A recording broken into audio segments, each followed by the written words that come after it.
Afternoon, narito ako ngayon sa view deck. Okay, aking binobview ang paligid at gayon din ang Puerto Princesa City. Ayan po, yan ang Puerto Princesa City, mahal kong mga kaibigan. Oh.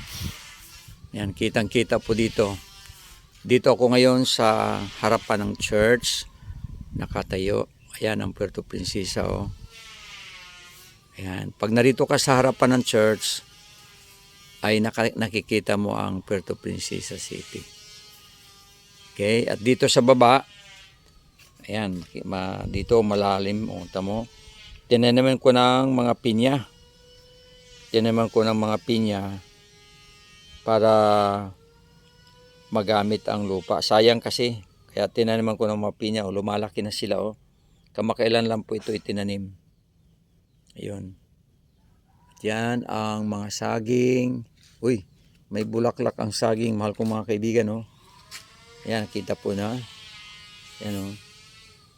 Yan, may bulaklak siya. Okay. Diyan sa baba po ay mga bagong tanim na niyog. Yun. Nakikita niyo bagong tanim. Pero may bulaklak na siya.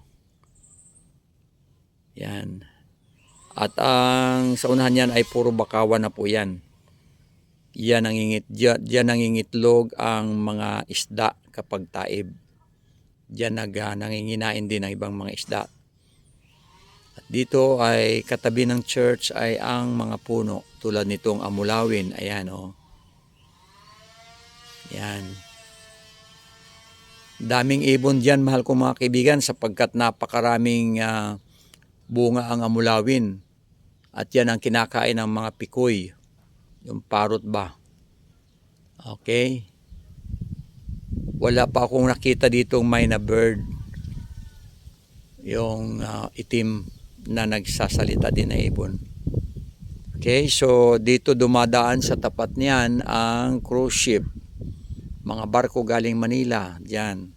Diyan sila dumadaan.